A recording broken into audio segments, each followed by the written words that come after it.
Primera de Samuel capítulo 5.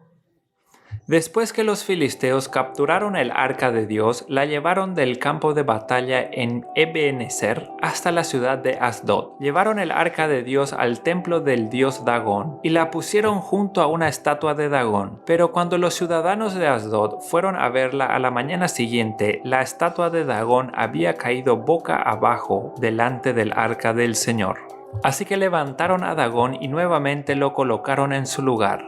Pero temprano al día siguiente sucedió lo mismo. De nuevo Dagón había caído boca abajo frente al arca del Señor. Esta vez su cabeza y sus manos se habían quebrado y estaban a la entrada. Solo el tronco de su cuerpo quedó intacto. Por eso, hasta el día de hoy, ni los sacerdotes de Dagón ni nadie más que entra al templo de Dagón en Asdod pisan el umbral. Entonces la mano dura del Señor hirió a la gente de Asdod y de las aldeas cercanas con una plaga de tumores. Cuando el pueblo se dio cuenta de lo que sucedía, exclamó: «No podemos quedarnos con el arca del Dios de Israel ni un minuto más. Él está en contra de nosotros. Todos seremos destruidos junto con Dagón, nuestro Dios». De modo que convocaron a los gobernantes de las ciudades filisteas y les preguntaron: «¿Qué debemos hacer con el arca del Dios de Israel?». Los gobernantes deliberaron y contestaron: «Trasládenla a la ciudad de Gat». Así que trasladaron el arca del Dios de Israel a Gat.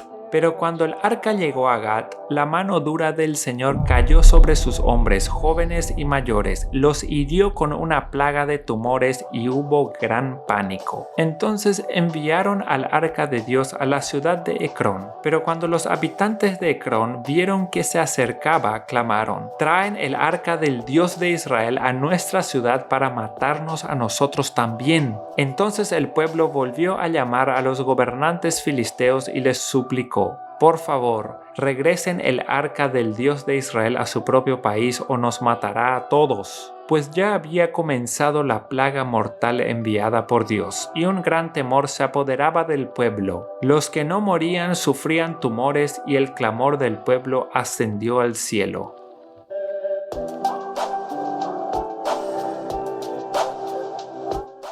Primera de Samuel capítulo 6. Así que el arca del Señor permaneció en territorio filisteo por un total de 7 meses. Entonces los filisteos mandaron llamar a sus sacerdotes y adivinos y les preguntaron: «¿Qué debemos hacer con el arca del Señor?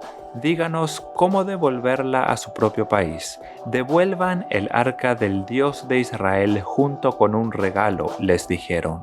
«Envíen una ofrenda por la culpa para que la plaga se detenga. Entonces, si se sanan, sabrán que fue la mano de Dios la que causó esta plaga». «¿Qué clase de ofrenda por la culpa debemos enviar?», preguntaron. Entonces les respondieron: «Ya que la plaga los hirió a ustedes y a 5 gobernantes, elaboren 5 tumores de oro y 5 ratas de oro como los que asolaron la tierra. Hagan estas cosas para demostrar su respeto al Dios de Israel. Tal vez entonces Él deje de afligirlos a ustedes, a sus dioses y a su tierra. No sean tercos y rebeldes como lo fueron Faraón y los egipcios. Cuando Dios terminó con ellos, estaban deseosos de dejar ir a Israel. Así que construyan una carreta nueva y busquen 2 vacas que acaben de tener cría. Asegúrense de que las vacas nunca hayan llevado yugo. Engánchenlas a la carreta, pero encierren sus becerros en un corral. Pongan el arca del Señor en la carreta, y junto a ella coloquen un cofre con las ratas de oro y los tumores de oro que estarán enviando como ofrenda por la culpa. Después dejen que las vacas vayan por donde quieran. Si cruzan la frontera de nuestra tierra y van hacia Bet-Semes, sabremos que fue el Señor quien trajo este terrible desastre sobre nosotros. Si no la cruzan, sabremos que no fue la mano de Dios que causó esta plaga, más bien sucedió por pura casualidad.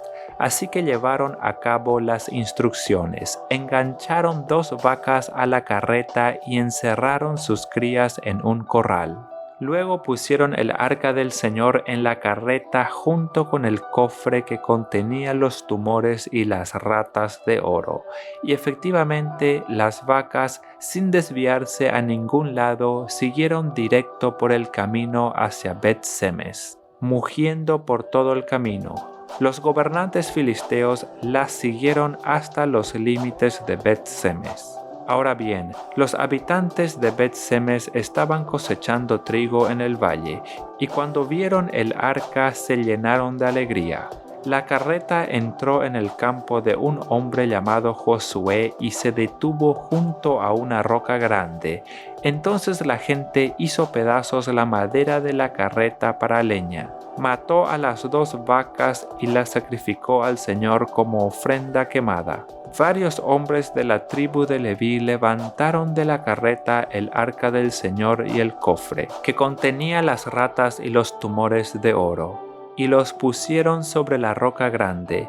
En ese día el pueblo de Bet-Semes ofreció muchos sacrificios y ofrendas quemadas al Señor.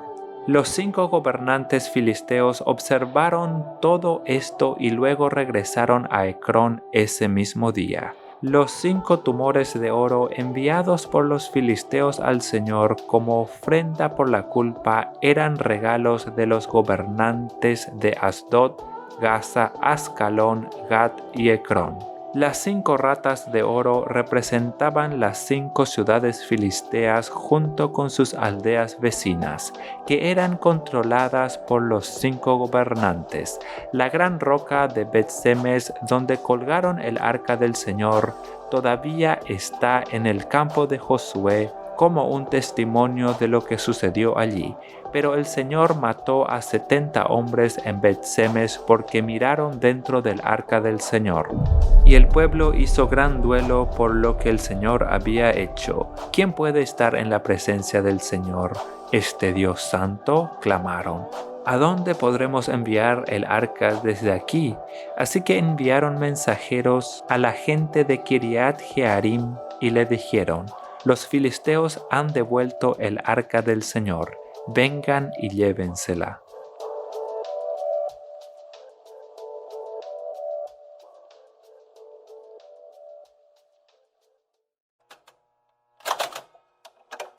Salmos 124. ¿Qué habría ocurrido si el Señor no hubiera estado de nuestro lado? Que todo Israel repita: ¿qué habría ocurrido si el Señor no hubiera estado de nuestro lado cuando nos atacaron? Nos habrían tragado vivos en el ardor de su enojo, las aguas nos habrían envuelto, un torrente nos habría inundado. Así es, las impetuosas aguas de su furia nos habrían ahogado hasta la vida misma. Alaben al Señor, quien no permitió que nos desprezaran con sus dientes. Escapamos como un pájaro de la trampa del cazador. La trampa se rompió y somos libres. Nuestra ayuda viene del Señor, quien hizo el cielo y la tierra.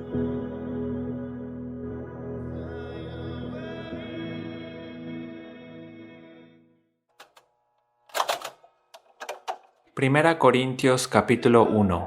Yo, Pablo, llamado a ser apóstol de Jesucristo por la voluntad de Dios, y el hermano Sóstenes, saludamos a la iglesia de Dios que está en Corinto, a los que han sido santificados en Cristo Jesús y llamados a ser santos, junto con todos los que en todas partes invocan el nombre del Señor Jesucristo, Señor suyo y nuestro. Que la gracia y la paz de Dios nuestro Padre y del Señor Jesucristo sea con ustedes. Siempre doy gracias a mi Dios por ustedes y por la gracia que Él les ha dado en Cristo Jesús, porque en Él ustedes fueron enriquecidos en todas las cosas, tanto en palabra como en conocimiento.